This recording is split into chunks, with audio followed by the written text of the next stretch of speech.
नमस्कार, news India देख रहे हैं आप। मैं हूं आपके साथ पूजा अग्रवाल। शाम के 6 बज चुके हैं, साथ ही वक्त हो चुका है इंडिया के सवाल का। संसद का सत्र शुरू हो चुका है। सत्र में लगातार अलग अलग मुद्दों पर सियासत जोरदार देखने को मिल रही है। कल सोनिया गांधी के लेख ने सियासी भूचाल ला के रख दिया था।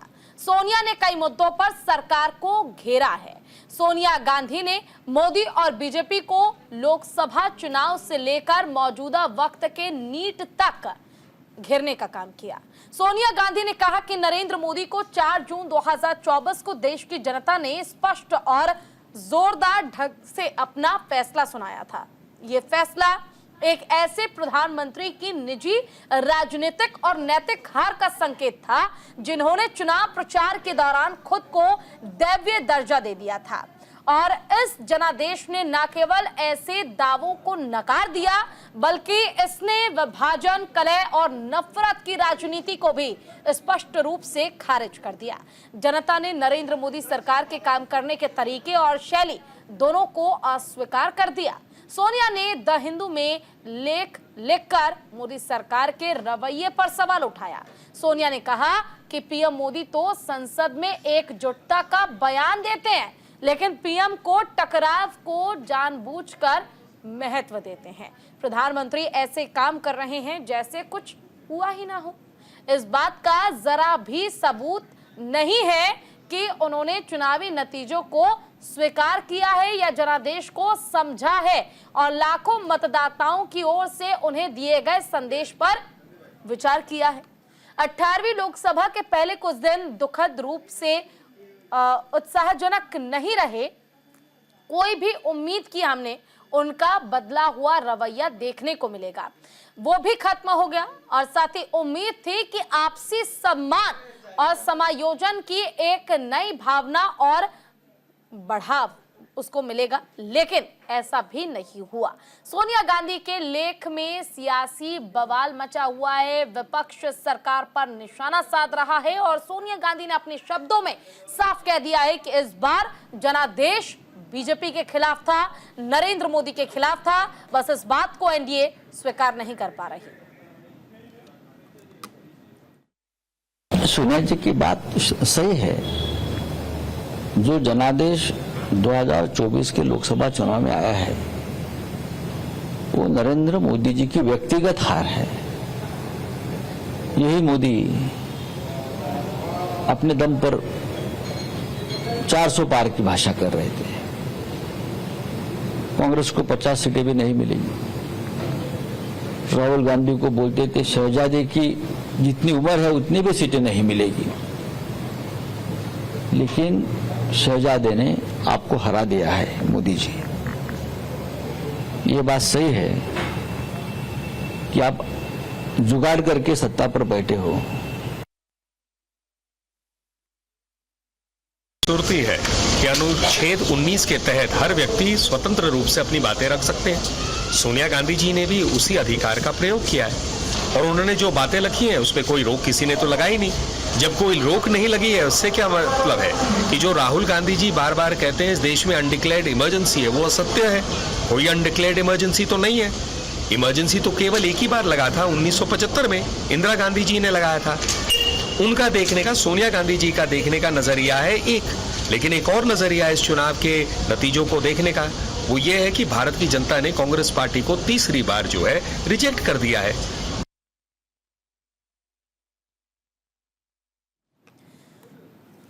चले तो चर्चा की ओर रुख करेंगे। हमारे साथ हमारे गेस्ट का पैनल जुड़ेगा। लगातार उन सभी का हम स्वागत कराएंगे और साथ ही आपसे तारुफ भी जरूर कराएंगे। लेकिन अभी फिलहाल हमारे साथ जो मौजूद हैं वो हैं ज़ेबा खान, प्रवक्ता हैं कांग्रेस की। ज़ेबा जी, आपका बहुत बहुत स्वागत है न्यूज इंडिया पर।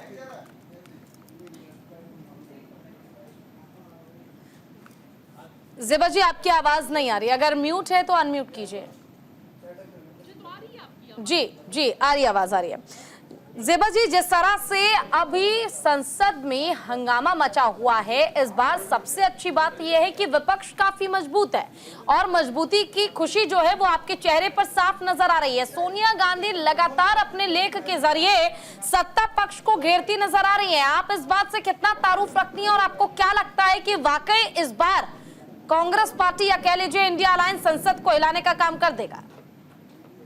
जी, इस बार कांग्रेस पार्टी, इंडिया गठबंधन और देश की आम जनता की आवाज जो है वो संसद में उठेगी और ये कांग्रेस पार्टी और पूरा विपक्ष मिलकर उठाएगा। और पहले जो प्रीवियस 10 सालों में जिस तरह हुआ है, मनमानी चली है, वो मनमानी अब नहीं चलेगी।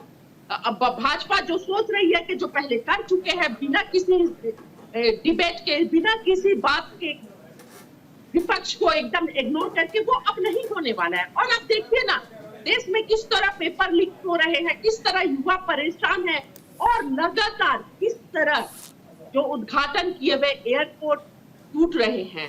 ये सब बहुत हास्यास्पद है, अफसोसजनक है। देखकर बहुत अफसोस आता है कि ये क्या यही मोदी का विकास है? क्या यही मोदी मॉडल है? आज तक के इतिहास में कभी भारत के इतिहास में ऐसा नहीं हुआ होगा कि 3 दिन में लगातार 3 एयरपोर्ट जो है वो गिरता है, वहां डेमोलिश होता है और वहां से पानी गिरा है। ये मजाक बना दिया गया, ये देश का मजाक बन गया है। और मोदी विकास इससे दिख रहा है, झलक रहा है कि मोदी जी ने क्या विकास किया है, विकास किया है या देश का विनाश किया है। यही हालत, जर्जर स्थिति हर जगह की है, हर जगह की है। आप चाहे शिक्षा देख लीजिए, चिकित्सा का हाल वैसी ही है। युवा बेरोजगार है, महंगाई चरम पर है, कमर तोड़ महंगाई है। अभी चुनाव के बाद भी कितने महंगाई बढ़ी है और दाम बढ़े हैं, पर कोई बोलने वाला नहीं है। जो सत्ता पक्ष है, कोई इन सभी बातों से मतलब ही नहीं है। देश की जनता की परेशानियों से मतलब नहीं है, महंगाई से मतलब नहीं है। उन्हें तो सिर्फ मतलब है कि विपक्ष क्या बोल रहा है, विपक्ष को कैसे घेरा जाए, राहुल गांधी को कैसे गलत बोला जाए, विपक्ष के लीडर को कैसे गलत बोला जाए। इसी पर अगर विपक्ष सवाल करती है तो खुदा ये विपक्ष पर लांछन लगाते हैं, जवाब देने के बजाय, अकाउंटेबिलिटी लेने के बजाय। तो ये हाल है इनका। चलिए, हमारे साथ AK मिश्रा जी भी जुड़े हुए हैं, स्टूडियो में मौजूद हैं, राजनीतिक विश्लेषक है। AK मिश्रा जी, आपका बहुत बहुत स्वागत है न्यूज इंडिया पर। और देखिए, सवाल यही है, जिस तरह से कहा जा रहा है कि लांछन लगाने की कोशिश विपक्ष पर की जा रही है और कहीं ना कहीं देखिए, जैसे ही सत्र की शुरुआत हुई, आपने भी देखा होगा, कार्रवाई की शुरुआत के साथ ही संविधान का जिक्र हुआ, आपातकाल का जिक्र हुआ और 50 साल बाद उन बातों को दोहराना, उन बातों को याद करना, ना जाने बीजेपी का ये क्या एजेंडा है। मुझे तो लगता है कि पहले दिन देश में जो वाकई में समस्या है, दिल्ली में देखिए जल संकट लगातार बरकरार है, उसका कोई समाधान नहीं निकल पा रहा है। नीट परीक्षा के लिए बच्चे, न जाने जो परीक्षार्थी हैं, छात्र हैं, कितने लंबे समय तक इंतजार करते, तैयारी करते हैं, उनका भविष्य भी अधर में है। लेकिन इन मुद्दों पर बात ना करते हुए सीधे आपातकाल का जिक्र करना और इसी मुद्दे को लेकर बार बार, चाहे सोशल मीडिया हो, चाहे तमाम मीडिया प्लेटफॉर्म हो, हर जगह बात करना, आपको क्या लगता है, क्या वाकई ये अच्छे नहीं बल्कि अब बुरे दिन की शुरुआत है? नहीं, बिल्कुल अच्छे, अभी तो अच्छे दिन थे, अभी अच्छे से भी अच्छे दिन की शुरुआत है। मैं आपको कारण बताता हूँ। कोई भी आदमी ये बोले, जो अभी मैम बोल रही थी कि भाई लांछन लगा रहे हैं जो है बीजेपी वाले, हाँ, लांछन नहीं, आईना दिखा रहे हैं। 60 साल, 70 साल, 40 साल पहले जब ये लगा था इमरजेंसी, तो भाई बात क्यों ना हो। राहुल गांधी जाति जनगणना की बात करते हैं। जाति जनगणना 5000 साल पुरानी बात है। भारत वो देश है कि यहाँ पे 5000, 10,000 साल पुरानी बातों को मुद्दा बनाया जाता है। अभी मुगलों का गुणगान करने के लिए इनको बोल दें विपक्ष को, तो देखिए 1400 साल का इतिहास निकाल देंगे कि इस्लाम भारत में पैदा हुआ है। ये बता देंगे केरला में पहली मस्जिद की नींव किस दिन रखी गई थी। 5000 साल पहले की बातें भी यहाँ की राजनीति में चलती हैं। दूसरी इंपॉर्टेंट चीज मैं बताऊं, सोनिया गांधी ने जो ये लेख लिखा है ना, ये ठीक है, अभी तो राजनीति सेटल डाउन होगी, बीजेपी को प्रेशर में लेने के लिए लिखा गया है। ये सोनिया गांधी के अपने थॉट नहीं है। आपको याद होगा, राहुल गांधी नेपाल के एम्बेसी में गए थे, कंडोलेंस मैसेज लिखना था, शोक संदेश लिखना था, मोबाइल से नकल करके लिखने में उनको 20 मिनट लगे। अगर इतनी टैलेंटेड सोनिया गांधी होती तो अपने बच्चे को पढ़ाया होता कि 4 लाइन का एक कंडोलेंस मैसेज लिखने में मुश्किल से 2 मिनट 5 मिनट का समय लगता है। तो ये सोनिया गांधी के थॉट नहीं है। एक बहुत बड़ा नेक्सस है किराए की कलम लेके किराए के लेखक को लेकर के ये आग लगाने की तैयारी है। चलो ठीक है, आग लगाने की अगर तैयारी है बीएके मिश्रा जी, लेकिन अभी सवाल यही है कि मुद्दों पर बात क्यों नहीं होती। ठीक है, हमारे साथ हमारे तमाम गेस्ट जुड़े हुए हैं, आगे आपसे और सवाल मुझे करने हैं। कुंवर अजय सिंह जी प्रवक्ता हैं जेडीयू के, हमारे साथ जुड़े हुए हैं, और साथ ही भारतीय जनता पार्टी से हमारे साथ जुड़े हुए हैं विजय शर्मा जी। सबसे पहले विजय जी, अब आपका रुख करते हैं। पहले तो आप दोनों का बहुत बहुत स्वागत है। विजय जी, सवाल मेरा यही रहने वाला है, देखिए सोनिया गांधी जो हैं, या फिर विपक्ष की हम बात कर ले, राहुल गांधी को भी अब विपक्ष ने अपना नेता बना दिया है। सदन में लगातार हर मुद्दे पर बात हो रही है, चर्चा की जा रही है, और आरोप ये लग रहे हैं कि आखिर समाज में जो चल रहा है इन मुद्दों पर बात ना करके आप 50 साल पुरानी इमरजेंसी की बात करते हैं, उसका जिक्र करते हैं, जनता को आप भटकाने की कोशिश करते हैं। लेकिन जनादेश आपके सामने है, इस बार चुनावी परिणाम ने बता दिया है कि आपका हाल बेहाल होने वाला है। क्या कहेंगे आप? देखिए, देश की जनता ने हमारा नहीं, कांग्रेस का बता दिया है। जो पिछले 3 इलेक्शन में 100 का आंकड़ा पार नहीं कर पाए, तो ये किसके लिए स्पष्ट संदेश है देश की जनता का, कांग्रेस के लिए, कि आप सुधर जाओ, वरना इस तरह से ही 100 के नीचे घूमते रहोगे हमेशा पूरी जिंदगी भर। जो पार्टी एकाधिकार था, जिसका 70 साल से राज कर रही थी, उस पार्टी को 100 के भी लाले पड़ रहे हैं, और वो घमंड में चूर है। अब रही सोनिया गांधी जी की आप बात करते हो, सोनिया गांधी जी के एक्ट एंड कंडक्ट को देखते हैं, ये लोकतंत्र की बातें करते हैं, इनके मुंह से ये अच्छी बातें नहीं लगती। आपने देखा होगा, अभी आप कहो तो मैं आपके चैनल पे भी भेज देता हूं, लोकसभा में कार्रवाई के अनुसार जो इतनी बड़ी नेता है, वो अपने सांसदों को उकसाती है, इशारा करती है हाथ से ऐसे पीछे, कैसे पीछे, कि आप जो है स्पीकर साहब की बेइज्जती कीजिए, नारे लगाइए, उत्पात कीजिए। जो लोकतंत्र का मंदिर है, वो सरेआम, वो वीडियो आप कोई भी निकाल के देख सकता है। वो औरत एक किसके ऊपर जो सीढ़ियों पे चढ़ के अपना माथा टेकते हैं जब संसद में पहली बार प्रवेश करते हैं, तो आपको भावना का पता लगता है कि किसकी भावना कैसी है। अब आपने बात की उसकी आपातकाल की, आप मुझे बताइए, आप चलो आप तो उस टाइम नहीं थे, एक दिन में 9000 लोगों को, निर्दोष लोगों को जेल में ठूस दिया गया, जेलें भर दी गई। हमारे राजनाथ सिंह जी, उनकी माताजी का देहांत होता है, उनको अंत्येष्टि के लिए भी पैरोल नहीं मिलती है। ये संवेदनशीलता की हद है। लेकिन विजय जी, ठीक है विजय जी, अगर जिक्र करना ही था इस बात को, इस मुद्दे को उठाना ही था, और संसार में जो लोग हैं उनसे अवगत कराना ही था, तो इससे पहले भी तो आपके पास 2 और कार्यकाल थे, तब भी तो उठाए जा सकते थे। लेकिन अब ही क्यों, जब इस बार परिणाम बिल्कुल अलग सामने आए हैं? इस बार बीजेपी को जो परिणाम, देखिए ठीक है, कांग्रेस की स्थिति तो ठीक है, वैसी ही थी और वैसी ही बरकरार रही, आपके अगर शब्दों में मैं समझना चाहूं, लेकिन भारतीय जनता पार्टी की परफॉर्मेंस पे तो प्रभाव पड़ा ना। पूजा जी सुनिए, आपने टाइमिंग पर सवाल उठाए। हाँ, आप मुझे बताइए, जो अपना आपातकाल लगा था उसको कितने साल हो गए बताइए? अब मुझे 50 साल हो गए, तो जब 50 साल में याद नहीं करेंगे, हम युवा पीढ़ी को नहीं बताएंगे?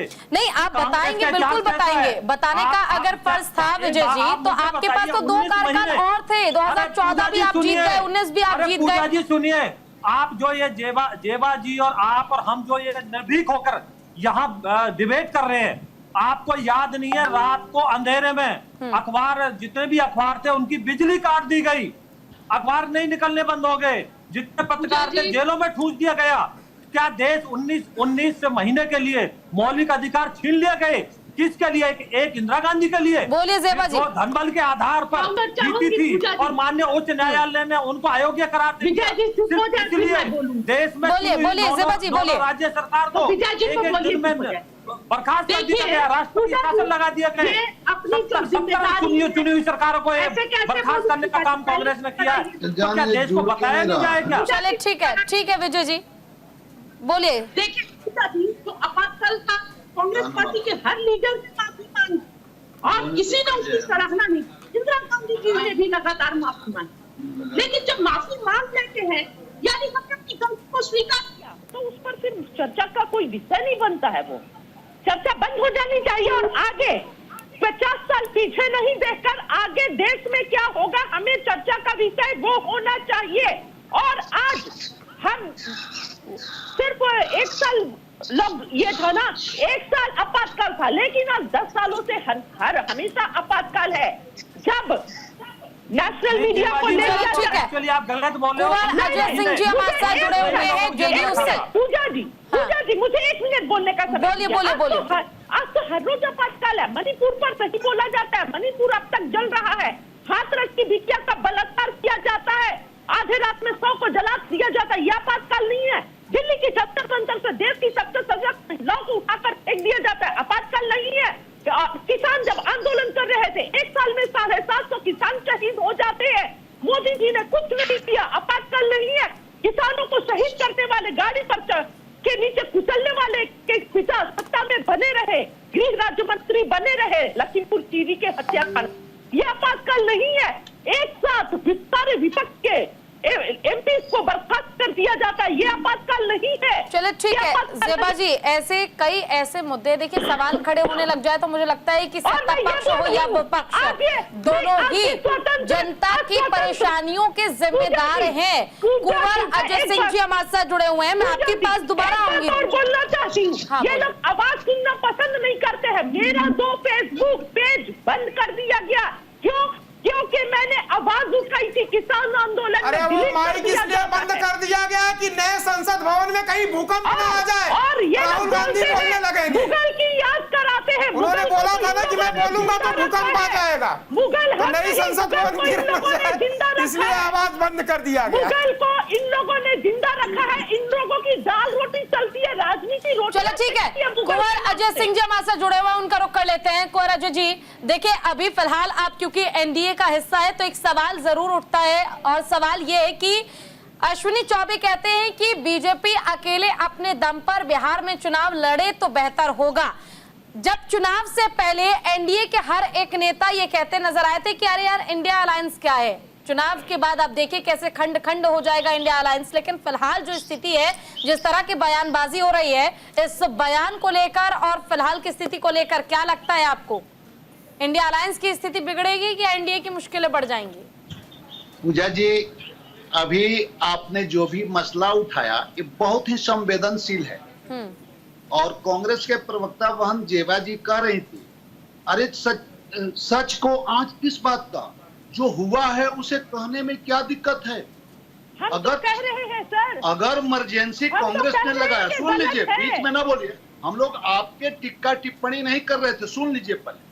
अगर कांग्रेस ने इमरजेंसी लगाई जो देश के लिए काला अध्याय था, तो इसका बरसी मनाने में, इसके वो बताने में, देश की जनता को बताने में, जो आज कांग्रेस के नेता राहुल गांधी और सोनिया जी जो कह रही हैं कि अघोषित इमरजेंसी थोपा गया है, और इस अघोषित इमरजेंसी थोपने की बात करने वाले लोग जो इमरजेंसी लगा चुके हैं वो अघोषित इमरजेंसी की बात करें। इसको कहा जाता है देहाती भाषा में कि सूप हंसे तो हंसे चलनी काहे हंसे, जिसमें 76 छेद। यही मोदी सरकार के लोग ये बताना चाहते हैं, एनडीए गवर्नमेंट के लोग ये बताना चाहते हैं कि जो कांग्रेस इमरजेंसी लगा चुकी है, देश पे काला अध्याय थोप चुकी है, वो इमरजेंसी की बात कैसे करेगी? 84 की दंगे कराने वाली कांग्रेस ये कैसे अघोषित इमरजेंसी की बात कर सकती है? ये बहुत ही शर्मनाक है। सोनिया जी का जो भी लेख है बहुत ही शर्मनाक है, और देश की जनता के तरफ से, पार्टी के तरफ से हम इसका घोर निंदा करते हैं। ठीक है पूजा जी, आप क्या कहेंगी? सोनिया गांधी ने जो लेख लिखा है जिसमें सिर्फ जिक्र इस बात का हुआ है कि नीट परीक्षा को लेकर क्यों बात नहीं की जाती है, देश में जो मुद्दे चल रहे हैं इसको लेकर संसद में बात क्यों नहीं किया जा रहा है, संविधान का, आपातकाल का जिक्र, इस पर चर्चा आप दिन रात करते हैं, लेकिन जनता के मुद्दों को उठाने वाला सदन में कोई नहीं है और ये काम विपक्ष करेगा। पूजा जी आपको नमस्कार, और साथी प्रवक्ताओं को भी मेरा नमस्कार। आवाज आपको मेरी सुनाई दे रही है? जी जी आ रही आवाज, बोलिए। हाँ, तो आप देखिए, माननीय सोनिया गांधी ने जो पत्र लिखा हुआ है वो बिल्कुल सही लिखा हुआ है कि अभी जरूरत है नीट पे चर्चा होने की। मैंने सभी की बातें सुनी, सब कह रहे थे कि 50 साल पहले इमरजेंसी आई, और मैंने कांग्रेस के प्रवक्ता की बात सुनी कि हाँ, इंदिरा गांधी जी ने भी माफी मांगी और राहुल गांधी जी भी आज भी माफी मांगते हैं, और उसके बाद में जनता ने जनादेश भी दिया पूजा जी उन्होंने बताया कि आप गलत कार्य करोगे तो आपको बाहर फेंक देंगे। और पूजा जी उस वक्त भी स्वर्गीय नेताजी जेल में थे इमरजेंसी में, तो समाजवादी पार्टी का तो इतिहास यही रहा है कि जो गलत करेगा हम उसके अगेंस्ट में खड़े रहेंगे। अभी AK मिश्रा जी कह रहे थे कि हम ये बताते हैं 5-4 साल पुराना इतिहास भी बताएंगे। जी बिल्कुल बताया जाएगा, इतिहास इसीलिए पढ़ाया जाता है ताकि आप इतिहास की गलतियों को दोबारा रिपीट ना करें। और आप इमरजेंसी लगा भी नहीं सकते। वही तो बात हो रही है ना, प्रधानमंत्री जी ने यही बोला कि इस तरह का दौर दोबारा ना आए, इसीलिए बात। पूजा मैम देखिए, सुनिए, एक मिनट सुनिए, एक शेर है, लम्हों ने खता की, सदियों ने सजा पाई। इतिहास और समय न कभी माफ करता है न साफ करता है। आपके माफी मांगने से इतिहास और समय आपको माफ नहीं करेगा। परेशान है और आपको छात्र परेशान नहीं करेगा। जिन युवाओं को आप बताना चाहते हैं इमरजेंसी का इतिहास, वही युवा परेशान है और आप उन्हीं युवा की चर्चा नहीं करना चाहते, तो आपको क्या लगता है? कौन चर्चा नहीं कर रहा है? सब पुस्तकीय परीक्षा प्रणाली लागू करने वाले आप, नकल का समर्थन करने वाले यूपी में आप, कानून बना करके आपने नकल करवाया और आप नकल पे बात कर रही हैं। आपको तो अधिकार ही नहीं है, आपको तो शिक्षा व्यवस्था पे बोलने का नैतिक अधिकार ही नहीं है। कैसे आप बोल रही हैं? नकल राहुल गांधी नकल करके लिखते हैं शोक संदेश, बिना नकल किए राहुल गांधी एक कंडोलेंस मैसेज नहीं लिख पाते हैं नेपाल के एम्बेसी में। पर उंगली उठाने से पहले अपने गिरफ्तार में झांक कर देख लीजिए। आप लोग पूरे भाजपा में सोनिया गांधी बिना पर्चे के भाषण पढ़ नहीं पाती हैं। किराए की कलम खरीद के उन्होंने आर्टिकल लिख दिया, किराए के लेखक खरीद करके आर्टिकल लिखवा दिया। तो इन साजिशों को भारत समझता है। देश में विदेश में कहां किसके तार जुड़े हैं, देश की प्रबुद्ध जनता, देश की मनीषी जनता इसको समझती है। बताइए ना, इतना आप बरकरार नहीं सकते हैं देश के मनीषी और विद्वान जनता को। विजय जी भी कुछ बोलना चाहते हैं, विजय जी भी कुछ बोलना चाहते हैं, बोलिए विजय जी। भाजपा की पूर्व शिक्षा मंत्री कितनी पढ़ी लिखी है बताइए ना। देश के प्रधानमंत्री टेलीप्रॉम्प्टर पर देखकर बोलते हैं राहुल जी को कुछ बोलने से पहले। हाल ही में बीजेपी की एक नेता का भी वीडियो वायरल हुआ था, बेटी बचाओ बेटी पढ़ाओ लिखने के लिए कहा गया था, वो भी वो लिख नहीं पाई थी। तो सर इस तरह की वीडियो पर भी देखिए आप, क्योंकि राजनीतिक विश्लेषक का बहुत जरूरी हो जाता है कि आप मुझसे जवाब ले लीजिए, बिल्कुल सामान्य रहे। आप मेरे से जवाब ले लीजिए, मैं बता रहा हूँ। विजय जी आपकी आवाज नहीं आ रही है, आप जवाब दे रहा हूँ ना।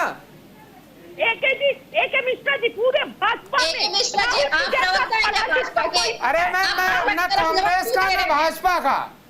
मैं आपको ठीक है, आप सभी हमारे साथ बने रहिएगा, चर्चा आगे भी जारी रहेगी। आप सभी बने रहिए हमारे साथ, हर मुद्दे पर बात होगी और साथ ही सवाल होगा कि आखिर इस विशेष सत्र में भी कार्रवाई क्यों नहीं चल पा रही है, आखिर आम जनता की सुनेगा कौन। वक्त यहाँ पर छोटे से ब्रेक का, जल्द लौटेंगे। चले ब्रेक के बाद एक बार फिर से स्वागत है आप सभी का। हमारे साथ हमारे गेस्ट का पैनल जो है वो लगातार जुड़ा हुआ है। हमारे साथ विजय शर्मा जी है, बीजेपी प्रवक्ता, पूजा मिश्रा जी हैं, प्रवक्ता हैं समाजवादी पार्टी की, AK मिश्रा जी हैं, राजनीतिक विश्लेषक हैं, जेबा खान जी हैं, प्रवक्ता हैं कांग्रेस के, और कुंवर अजय सिंह प्रवक्ता JDU के हैं। आप सभी का भी एक बार फिर से स्वागत।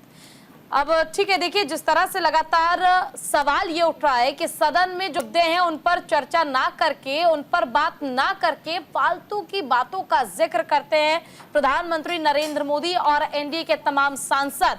बात जहां मुद्दों पर होनी चाहिए तो वहां बात इमरजेंसी और संविधान पर की जाती है।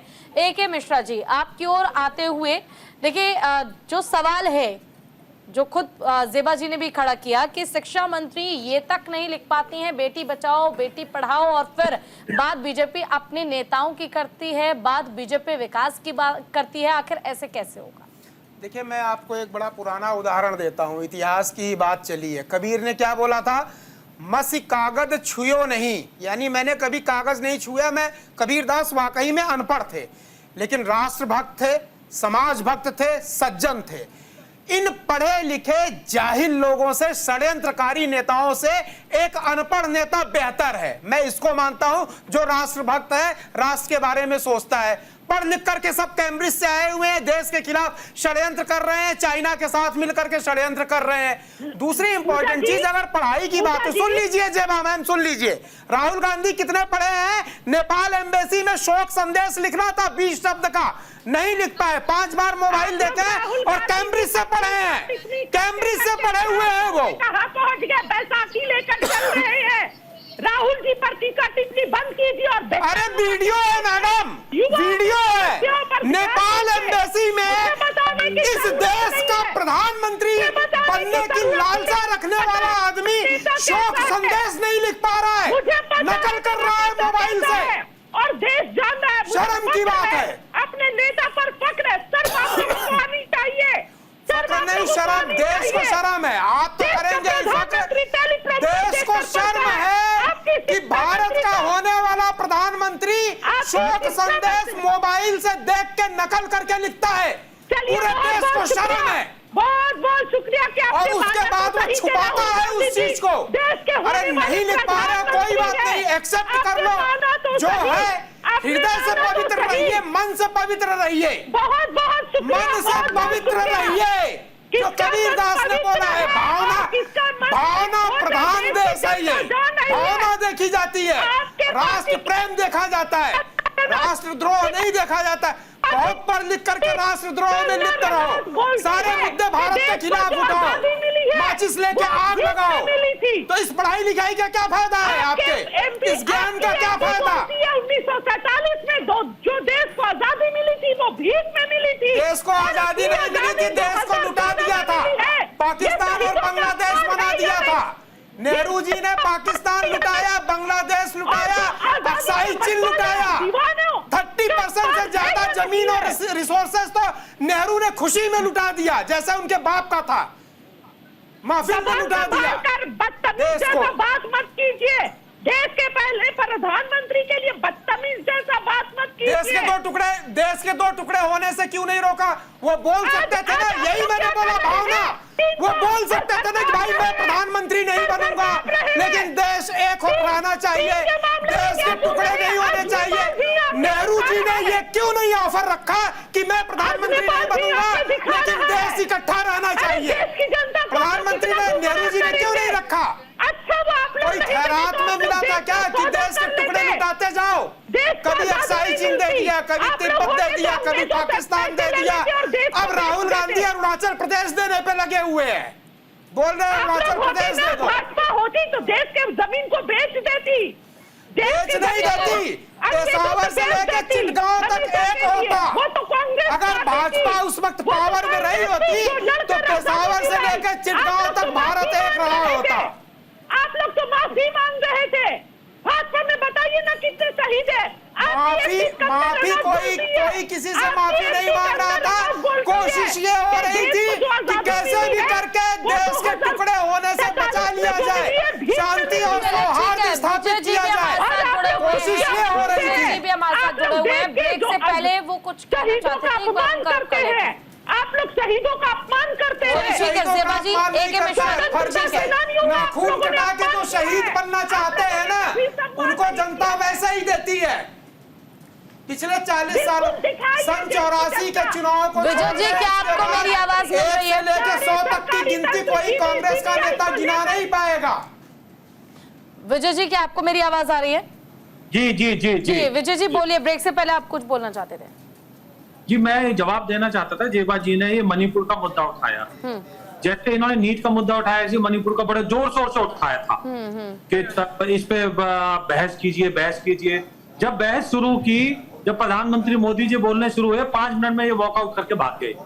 ये इनका एक्ट एंड कंडक्ट है। इनके राजस्थान सरकार में, अरे ये सब जगह भाग जाते हैं सर, 30 बार चीन ने अटैक किया, ये भाग गए, कांग्रेस छोड़ के भाग गई। ये ना संसद पे बिलीव करते हैं। कारगिल की लड़ाई हुई, एके मिश्रा जी, विजय जी का तर्क सुन लीजिए। जब कारगिल की आप लोगों से रिक्वेस्ट है, विजय जी को भी बोलने दीजिए। एके मिश्रा जी, ठीक है, एके मिश्रा जी संयम रखिए, बोलिए विजय जी। हमेशा भाग जाते हैं ये, ठीक है बोलिए। अब आप मुझे बताइए, ये बातें करते हैं, आप एक मुद्दा कोई ले लीजिए और हमारे से जवाब ले लीजिए। इनके टाइम में यूपीएससी में पेपर लीक होते थे, 91 में, 93 में, सुप्रीम कोर्ट ने रद्द किए। आज हम हैं, छाती ठोक के कहते हैं 10 साल की सजा, 1 करोड़ रुपए का जुर्माना। क्या ये कभी कानून लाए क्या? तो बातें कहने से नहीं होती, करने से होती हैं। आप मुझे बताइए, जवाहरलाल नेहरू जी का नाम लेते हैं, एक मिनट सुनिए, जवाहरलाल नेहरू जी का नाम, देश सुनिए, जम्मू कश्मीर का, पूजा जी साहब, इनको पूजा जी काम करें। आप मुझे बताइए, जम्मू कश्मीर का हिस्सा किसने दिया पाकिस्तान को? पंजाब का हिस्सा किसने दिया? बंगाल का हिस्सा किसने दिया? अक्साई चीन का हिस्सा किसने दिया? संसद में खड़े होकर नेहरू जी कहते हैं कि वहां तो मेरी भारत माता को गाली देते हैं, कहते हैं वहां को बंजर जमीन है, उसके अंदर कुछ नहीं होता। आप मुझे बताइए, ये सोनिया गांधी जी संसद में इशारे करती हैं, आइए वेल में आइए, दंगा फसाद दीजिए संसद में, ये लोग किसकी बात करते हैं? 19 महीने ये। आप मुझे बताइए, कितने लाख लोगों की नसबंदी कर दी इन्होंने, नौजवान युवाओं की? उसका जवाब है क्या? जो इन्होंने पाप किए, पाप का ये प्रायश्चित करें, तब इतना वो है। कितने घपले घोटाले होते थे। आप मुझे बताइए, किस तरह का इनका एक्ट एंड कंडक्ट रहा है, किस तरह से ये सांप्रदायिक बिल लाना चाहती थी सोनिया गांधी जी, प्रधानमंत्री का पद को छोटा कर दिया। एनएसी की चेयरमैन, क्या होता है एनएसी? और माननीय प्रधानमंत्री की गरिमा बढ़ाई हुई है ना, मंचों से खड़े होकर के कहते हैं ज्यादा बच्चा। अरे प्रधानमंत्री वो प्रधानमंत्री है, श्रमिकों का पैर धोते हैं। आपके नेता अभी बुजुर्ग 80 साल की औरतों से पैर धुलवाते हैं।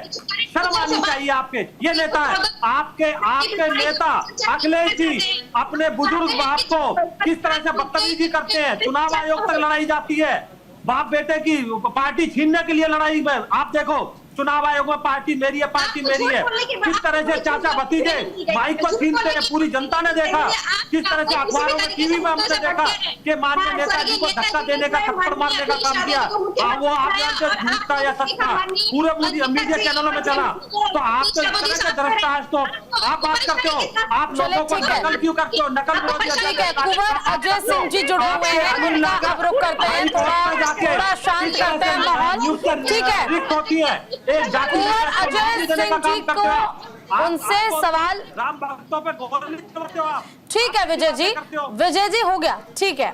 कुंवर अजय सिंह जी हमारे साथ जुड़े हुए हैं, उनका रुख करते हैं। कुंवर अजय जी, देखिए फिलहाल अगर हम अभी तक की बात करें, जो कार्रवाई हुई है उसमें बेशक से विपक्ष काफी ज्यादा एक्शन मोड में नजर आ रहा है, लगातार हर मुद्दे को लेकर वहां पर बहस की जा रही है। लेकिन अगर हम बात बिहार के लिए करें तो एनडीए से जो वादा हुआ है और जो कह सकते हैं, 10 सेकंड का मौका देना, सिर्फ 10 सेकंड का मौका दो, सिर्फ 10 सेकंड का। सुनिए, बोलिए विजय जी। संसद में परंपरा रही है, प्रोटेम स्पीकर पे कभी कोई झगड़ा नहीं हुआ। इन्होंने प्रोटेम स्पीकर पे झगड़ा किया। स्पीकर का पद जो निर्विवाद होता है, वो ऊपर होता है, उस पे इन्होंने तमिलनाडु में स्पीकर का पद दो, उसको झगड़ा नहीं बोलते हैं। आप मुझे बताइए, जब एक किरण रिजिजू हमें स्पीकर या मंत्री प्रोटेम स्पीकर या डिप्टी स्पीकर का पद ऐसा नहीं दोगे, हम लेकर रहेंगे, जबरदस्ती हमारी बपौती है। ठीक है, आप मुझे बताइए। ठीक है विजय जी, ठीक है, जवाब लेंगे हम। का अभिभाषण होता है, उस पर चर्चा होती है, संवैधानिक चीज है, उसको ये कहते हैं हम पहले वो चर्चा कराएंगे। अरे भाई आप जो मर्जी बोलिए, पहले राष्ट्रपति के अभिभाषण पे चर्चा हो जाने दीजिए, उसके बाद में आप जो मर्जी चर्चा कराइए। कौन भाग रहा है? ठीक है विजय जी, पूजा जी ठीक है। कुंवर अजय जी, जो शर्तें रखी गई थी जब साथ आए थे और उसके बाद जब चुनाव जीत भी लिया, बिहार को विशेष राज्य का दर्जा दिलाना और तमाम बातें, क्या लगता है साथ रहेंगे और संसद की जो ये कार्यवाही चल रही है इसके बाद आने वाले समय में बिहार के लिए वक्त और अच्छा ही होगा? पूजा अग्रवाल जी, सबसे पहले आपके माध्यम से मैं ये कहना चाहूंगा कि हमारी बहनें जो बोलने का ठेका ले रखी हैं, आप बहुत सटीक और सभ्य डिबेट कराती हैं। मैं नहीं चाहूंगा कि एक दूसरे के बीच में लोग बोलें और एक दूसरे का आवाज न सुनाई दे, तो मैं किसी के बीच में बोलता नहीं हूं। मैं चाहूंगा कि हमारे बीच में कोई न बोले, जो भी टिप्पणी करना हो बाद में करें। बिल्कुल, बोले सर। और रही बात एनडीए गवर्नमेंट की, तो जो भी हमारे आपसी तालमेल में जो भी समझौते हैं वो बहुत ही दुरुस्त हैं। ये फेविकोल का जोड़ है, किसी तरीके का कोई इसमें परेशानी नहीं है। रही बात अश्विनी चौबे की या किसी अन्य नेता का, तो उनका पर्सनल मानना हो सकता है, पर बीजेपी के नेता ये मानने को तैयार है कि बिहार और हर संभव बिहार का जो नेतृत्व करने वाले हैं माननीय नीतीश कुमार जी हैं। बिहार चुनाव में हम माननीय नीतीश कुमार जी के नेतृत्व में जाएंगे, एनडीए गठबंधन की वहां फिर सरकार बनेगी। इस बात और का पूरा देश की भरोसा है जनता कुंवर को जी? एक सुशासन के रूप में सरकार मिलेगा। जी बताएं। जी, भरोसा है ये पूरे की 2025 विधानसभा चुनाव जो है साथ लड़ने जा रहे हैं? जी, हम लोग पूर्ण रूप से एक आश्वस्त हैं कि हम माननीय नीतीश कुमार जी के नेतृत्व में बिहार की सरकार अगली बार 25 में भी बिहार में सरकार बनाने जा रहे हैं और बिहार को एक सुशासन देने जा रहे हैं। रही बात जिस पॉइंट पे हम लोग बैठे हैं पूजा जी, ये इमरजेंसी पीरियड को लेकर के, तो जिस तरीके से अगर हम पंडित नेहरू जी का जन्मदिन मनाएंगे तो उनका चर्चा तो होगा ही। तो 26 जून को चूंकि इमरजेंसी आपातकाल का वर्षगांठ था, तो उस पे उसकी चर्चा होना अनिवार्य था। अगर हम रामधारी सिंह दिनकर के शब्दों में कहें, सदियों की ठंडी बुझी राख सुख बुगा उठी, मिट्टी सोने की ताज पहन इतराती है। सदियों की ठंडी बुझी आग सुख बुगा उठी, मिट्टी सोने की ताज पहन इतराती है। कर रहा घन घन नाद सुनो कि सिंहासन खाली करो ये जनता आती है। इंदिरा जी के इसी कर्तव्य को देख करके जेपी जी ने नारा लगाया था दिल्ली के रामलीला मैदान में और इसका उद्घोष किया था। तो जब भी कोई बात होगी उसकी चर्चा होगी। जहां पिछली बार बार सोनिया जी या कांग्रेस के तरफ से या राहुल जी के तरफ से बार बार कहा जाता है कि अघोषित कर्फ्यू, तो अघोषित कर्फ्यू अलग है, अघोषित इमरजेंसी अलग है। और जिन्होंने इमरजेंसी लगाया वो अगर अघोषित इमरजेंसी का नाम ले तो देश की जनता के लिए शर्म का विषय होगा। जो बार बार इसकी जितनी भी निंदा किया जाए, हम लोग घोर निंदा करते हैं, कांग्रेस के उस कृत्य का निंदा करते हैं। और आज भी जो बार बार ये अघोषित इमरजेंसी का नाम लेते हैं, यानी कि इनकी मानसिकता में इमरजेंसी समा चुकी है, तो हम चाहेंगे कि विपक्ष इस मानसिकता से निकलकर बाहर आवे और देश की जनता की जो जरूरत की बातें हैं, जो उनकी वास्तविक मुद्दे हैं, उस मुद्दे को उठावे और एक सकारात्मक पहल करके देश की जनता को और देश को विकास के पथ पे आगे बढ़े। पूजा जी, काउंटर चाहूंगी। बोलिए। बात कुंवर साहब ने बहुत अच्छा, भाई ने बात कही कि हमें ये इमरजेंसी के शब्दों से बाहर आना चाहिए। तो शुरुआत से सत्ता में बैठे लोगों से मैं निवेदन करूंगी कि इन शब्दों से निकलकर बाहर आए और देश के मुद्दों को उठाना चाहिए। कुंवर साहब ने सही कहा कि मुद्दों को उठाना चाहिए, लेकिन मुद्दों को हम तो उठा रहे हैं। पार्लियामेंट में तो लगातार हम देश के मुद्दों को ही उठा रहे हैं। जो पेपर लीक्स हो रहे हैं उसको उठा रहे हैं, जो एयरपोर्ट टूट रहे हैं उसको उठा रहे हैं, हर बातों को उठा रहे हैं, बेरोजगारी को उठा रहे हैं, महंगाई को उठा रहे हैं। लेकिन भाजपा मुद्दों पर बात करना कहाँ चाहती है? वो तो लगातार मुद्दों पर बात कीजिए तो वो। लेकिन जेबा जी, आरोप तो ये लग रहा है मुद्दों पर बात की जाती है तब विपक्ष वॉकआउट कर देता है। बिल्कुल गलत। बताइए ना पूजा जी, अभी कब वॉकआउट किया विपक्ष ने? अभी जो नया सत्र चल रहा है इसमें कब वॉकआउट किया विपक्ष ने? ये मुद्दों पर बात कहाँ करते हैं? मुद्दों पर बोलिए तो कुछ और दिखाते हैं। बोलिए विजय जी, कब किया वॉकआउट? बात करने की कोशिश की जाती है लेकिन आप करते ही नहीं है बात। अभी मैं इस सत्र की बात कर रही हूँ, भटकाने की कोशिश की जा रही है। 1 मिनट रुक जाइए। पीछे की बात मत करिए साहब, पीछे की बात मत करिए, पीछे की नहीं, पीछे की याद मत दिलाइए। बात कर रही हूँ, वो सब साफ हो गया, माफ हो गया। पूजा जी सुनिए, पूजा जी सुनिए, ध्यान में आ गया ना तो इतिहास साफ हो गया। ठीक है, सुन लीजिए, विजय जी जवाब देंगे। पूजा जी जरा जेबा जी मैं चाहूंगी कि अब विजय जी जब बताएंगे कि आखिर कब विपक्ष ने वॉकआउट किया है तो आप काउंटर कीजिएगा, लेकिन फिलहाल सुन लेते हैं। इस बार बोल रही हूँ अभी जो नया। हाँ, इस बार की ही बात हम कर लेते हैं। विजय जी, इस बार हर मुद्दे पर बात करने की कोशिश की गई है, लेकिन बावजूद इसके ना तो मुद्दे पर बात एनडीए सरकार करती है, ना ही उस पर विचार किया जाता है। और विपक्ष ने इस बार किसी भी मुद्दे पर अगर अपनी बात रखी है, पक्ष रखा है जनता का, तो वॉकआउट नहीं किया। लेकिन कुछ देर पहले आपने कहा था कि वॉकआउट कर जाते हैं विपक्ष। बोलिए। देखिए, जेवा जी को मैं बताना चाहता हूं, ये ध्यान से देखें, अभी चर्चा शुरू ही नहीं हुई है। संसद में पहले प्रोटेम स्पीकर का चुनाव हुआ। प्रोटेम स्पीकर का काम क्या होता है? स्पीकर का चुनाव और ओथ दिलवाना। तो आप मुझे बताइए, उसमें इन्होंने राजनीति की, उस पर इन्होंने विरोध किया, ये पब्लिक डोमेन के अंदर है। फिर आया स्पीकर का चुनाव। स्पीकर का चुनाव मैंने पहले ही बताया था, स्पीकर जो वो सबका होता है। उसमें फिर भी हमारे राजनाथ सिंह जी ने 3 बार बात की खड़गे साहब को।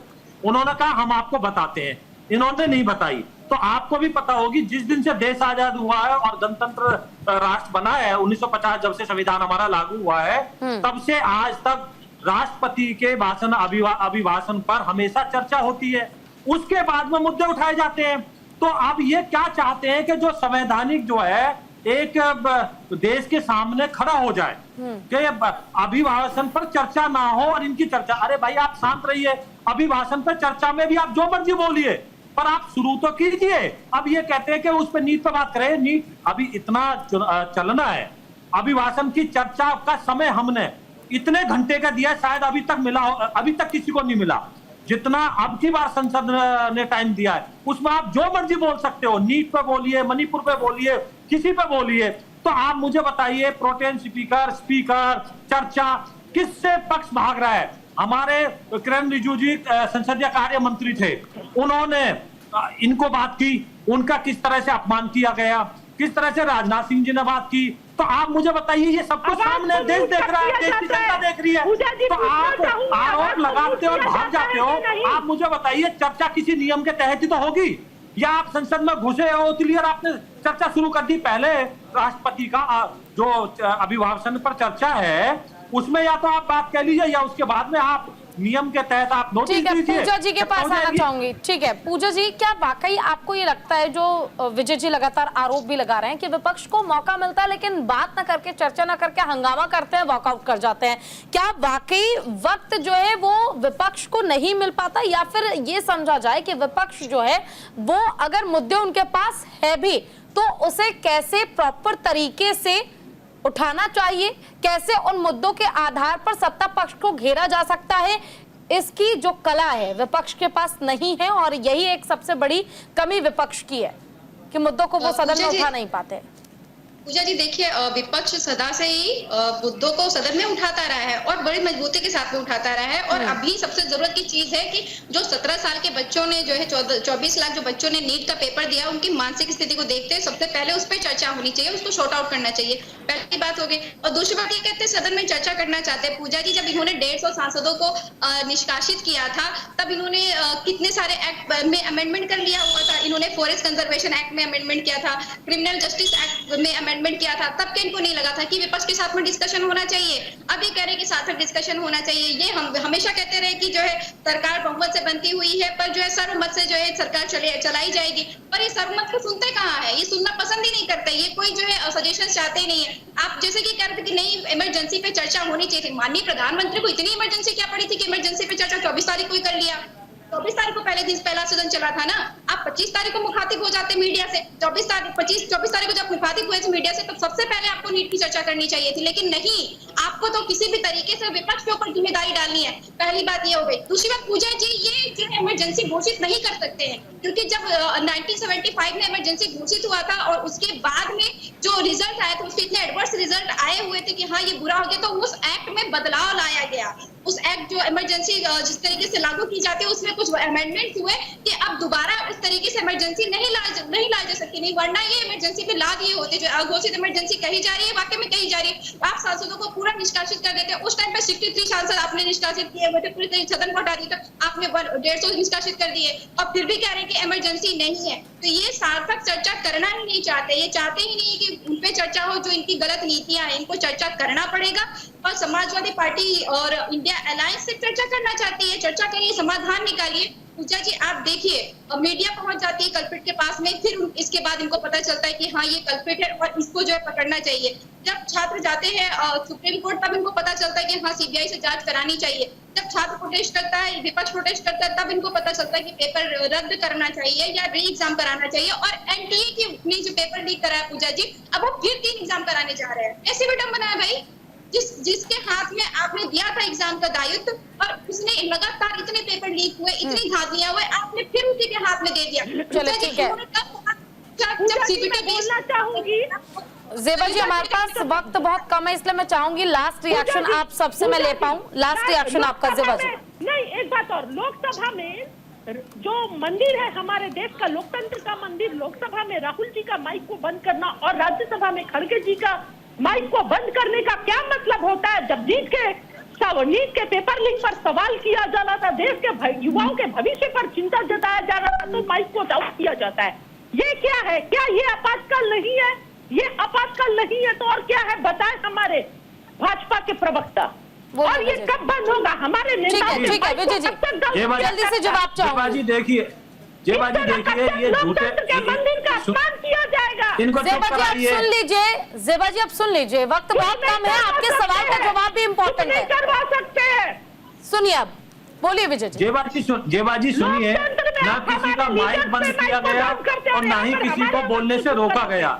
ये आप झूठ फैलाते हो संसद के बाहर आके। अगर आपके पास कोई एविडेंस है तो रखिए, आप कहाँ झूठ फैलाते हो। आप टीवी के ऊपर जो मर्जी आरोप लगाते हो, भाग जाते हो। आपने सुप्रीम कोर्ट में भी इसलिए माफी मांगी राहुल गांधी जी ने, इसलिए उनकी सदस्यता गई थी, लोकसभा सदस्यता भी झूठ बोलने पे गई थी, आपको पता होगी। नीचे गुजरात कोर्ट में जिसपे अभी स्टे हो रखा है माननीय सुप्रीम कोर्ट से। तो आप मनगढ़ंत आरोप मत लगाओ। वो संसद जो है वो लोकतंत्र का मंदिर है, उसके प्रति आप आस्था रखिए। देश ने आपको कई बार पकड़ लिया किस तरह से आप इशारे करते हो, दंगे कराते हो, किस तरह से लास्ट कमेंट आपसे, एक ही मिस्टर जी, लास्ट कमेंट आपसे, बस ठीक है विजय, ठीक है मेन मुद्दा ये है कि भाई, बोलिए एक ही मिस्टर। मेन मुद्दा ये है कि राहुल गांधी की आवाज या माइक बंद क्यों कर दी गई? भाई राहुल गांधी ने बोला था मैं बोलूंगा तो भूकंप आ जाएगा, तो नए संसद भवन में चेतावनी सुरक्षा की लगी हुई है कि राहुल गांधी बोलेंगे तो नया संसद भवन गिर जाएगा, इसलिए माइक बंद कर दो। सिंपल सा जवाब है। आप बिना समय के जबरदस्ती सवाल पूछेंगे, धन्यवाद प्रस्ताव पारित नहीं होने देंगे, तो क्या होगा आपके साथ? बिल्कुल गिर सकता है। चलो पूछना है वो पूछेंगे नहीं, जिस चीज के लिए समय दिया गया है, जिस मुद्दे के लिए, वो पूछेंगे नहीं आप। चलो ठीक है, तो देखिए लगातार सवाल ये उठ रहा है कि आखिर सत्ता पक्ष क्यों जनता के मुद्दों को सदन में नहीं उठाता है और उन मुद्दों पर बात नहीं की जाती है। तो वही विपक्ष का ये कहना है कि हर मुद्दे को हम मजबूती के साथ उठाएंगे और इस बार सत्ता पक्ष को जवाब देना ही होगा। लेकिन सदन की कार्यवाही जो है वो 3 तारीख तक चलनी है। अब देखने वाली बात यह होगी कि 3 तारीख तक और कितना हंगामा और कितना भूचाल और किन मुद्दों पर सवाल जवाब सदन में होंगे। फिलहाल आप सभी का बहुत बहुत शुक्रिया हमारे साथ जुड़ने के लिए, अपना कीमती समय हमें देने के लिए। और सदन की कार्रवाई को लेकर बवाल मचा हुआ है, सत्ता पक्ष मुद्दों पर बात नहीं करता और विपक्ष का यह कहना है कि हर मुद्दा हम विस्तार से उठाएंगे। अब देखना यह होगा कि किन मुद्दों पर विस्तार से बात होती है और आगे कार्रवाई कैसी रहती है। फिलहाल के लिए बस इतना ही, नमस्कार।